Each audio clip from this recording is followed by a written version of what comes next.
What's going on, everyone? It's your boy Nathan here with Win with Nathan, the coach. Guys, I got my coaching outfit on. I found this in the closet. I was just talking about the other day. What's more Bill Belichick coaching style than wearing a short sleeve hoodie sweatshirt? So guys, today let's break down some things. Want to just talk about the truth about a few things, right? So let's really put our coaching hat on and take a look at a few things. So first thing I want to take a look at is let's talk about the myths out there. Everyone talks about, I want conventional, right? Conventional is any loan out there that's on a mortgage that's not backed by the USDA, or excuse me, by the government. So every time I get a phone call that says, I'm looking for something not conventional. Okay, or I'm used to conventional. Okay, you're used to conventional. Did you do bank statement? Did you do DSCR? Did you do Fannie? Did you do Freddie? Did you do a bank?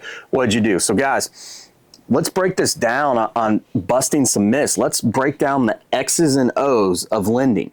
Let's talk about it from an investment standpoint, why one loan might not be better than the other, right? Let's break this notion of thinking logically, right? Or thinking one way, right? Take football, for example. Look at Nick Saban. Nick Saban used to run Alabama and they just ran the ball down your throat and they were boom, boom, boom, right? It's the way football used to be. Heavy hitters, run the ball, all that stuff. Then you got this West Coast offense that came into town. It was different. Look at what happened when Nick Saban brought in Lane Kiffin. It was a whole different type of offense than what Nick used to run, and they dominated, right? So guys, quit thinking normal, quit thinking the typical, and think outside the box, right? So let's take a look at something really quick. Let's just break this down. So I've got this pulled up, and let's talk about the comparison between a Fannie Mae loan, investment loan, and a DSCR loan, because that seems to be what people usually ask for these days, right? So I went out. I know it sounds like I have a lot of time on my hands. I went and surveyed three different companies.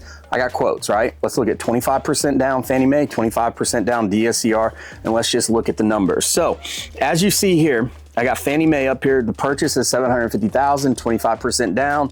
I just went with what they sent me. More than likely, the Fannie Mae is lender paid comp, so the fee for the broker is built into the rate, versus non-qualified mortgage or borrower paid comp where it's paid outside the rate.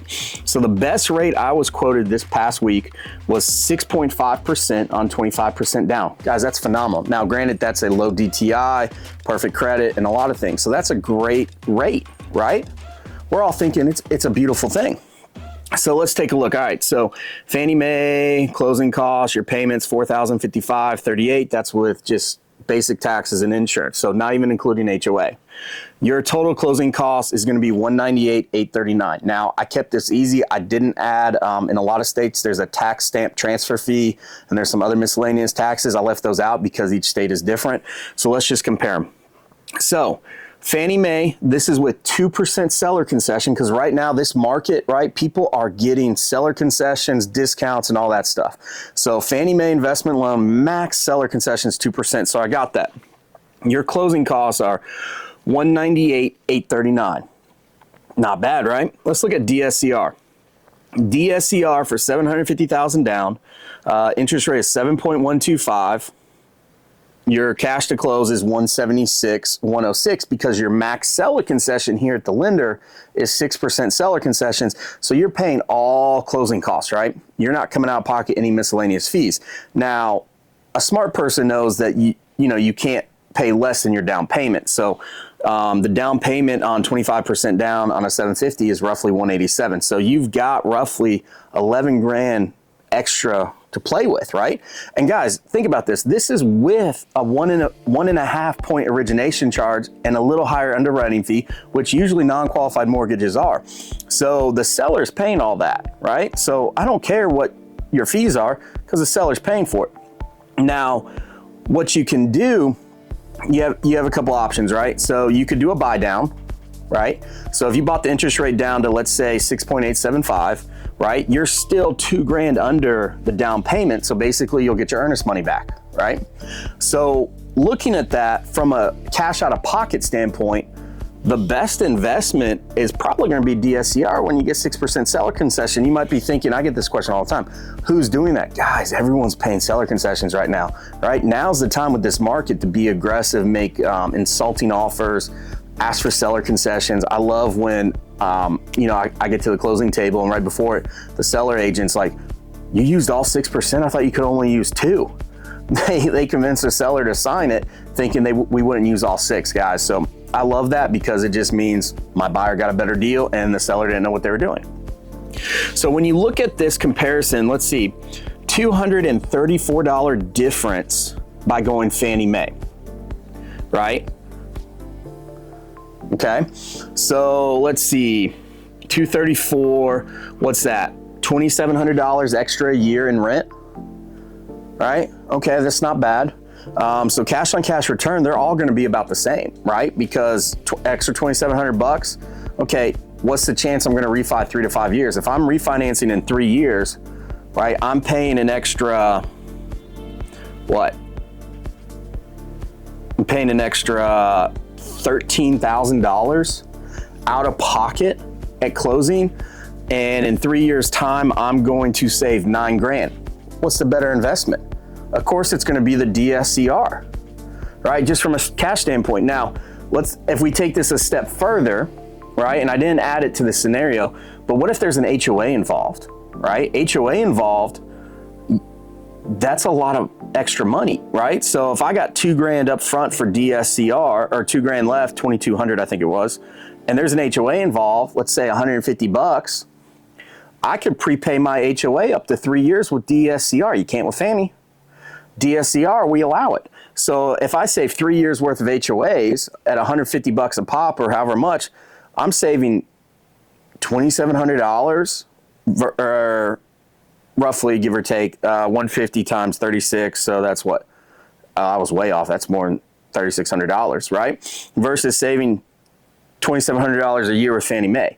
So guys, you have to look at the numbers, right? The numbers don't lie. Sometimes they do, but most times they don't, right? 99% of the time it works, 100% of the time. Remember that. Love that commercial. So when you look at the numbers, it just doesn't make sense, right? So if you're telling me that my only savings for 5 years is $5,000, $3,000, as you can see here on this graph, is it worth it to go Fannie Mae? Is it worth it to go through all the headaches of doing DTI? Is it a headache of keeping it in your personal name? Is it worth it going that route so that it's always on your debt to income ratio? Is it worth it not having that liability sake because it's your personal name and you quit claim deed later on, which we didn't even talk about? What if you quit claim deed to an LLC 4 or 5 months later? That's an extra fee, right?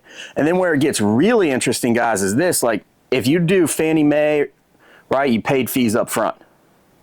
So let's say 3 to 5 years from now, you pay fees again to refinance, right? Who's going to have the better cash on cash when you refinance? More than likely, it's going to be DSCR because you only paid the fees once, right? Because the seller paid all the fees. You have to look at every angle, guys. It's the X's and O's of football. You know, football, you have a script usually for the first half that says, hey, you're going to practice these. We're running these 50 plays, right? We're going through, these are the plays.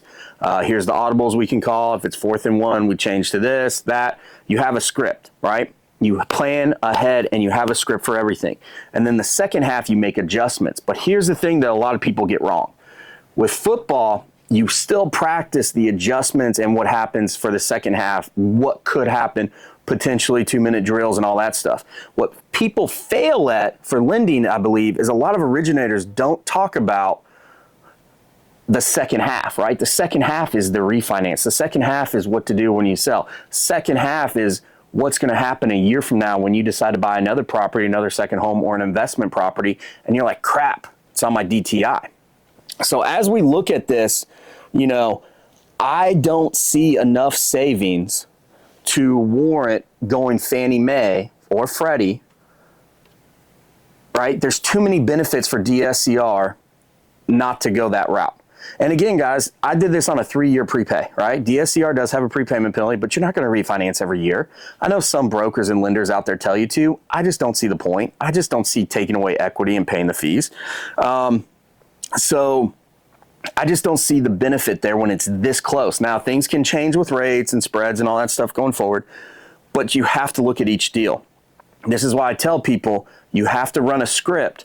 You have to think about stuff ahead of time, but then you got to be able to be like Peyton Manning and go, Omaha, let's do this, right? We all know the Eagles, the NFL team, they're always going to run the tush push with half a yard to go because it works every time.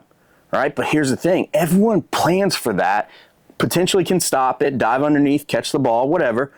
But when the Eagles pull a audible, and instead of the tush push, they maybe toss it to a tight end like Tim Tebow used to do, they usually scored touchdowns. Y'all, the Gators back in the day with Tim Tebow's little, you thought he was running up the middle for a 4th and 1, and then he does a little tight end pass, right? Like a shovel pass.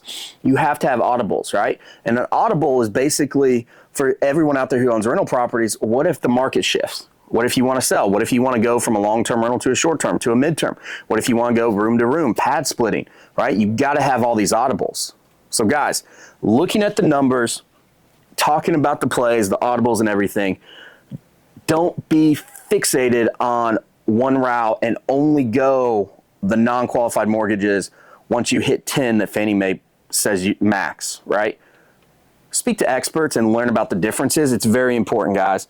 So again, putting my Bill Belichick shirt on, doing some videos today. Guys, I'm excited to break down some truth, some information for you. Yeah, and I can't wait to break into some more details. So guys, if you have any questions, give me a call. It's your boy Nathan, the coach, here at the Lender.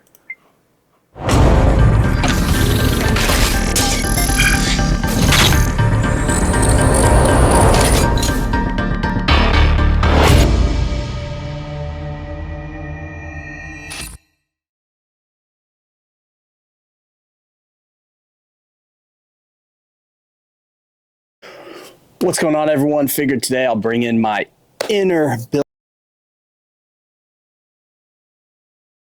Belichick look, because let's hit some coaching points. Just want to break some things down. So guys, stay tuned. Let's take a look at a few things.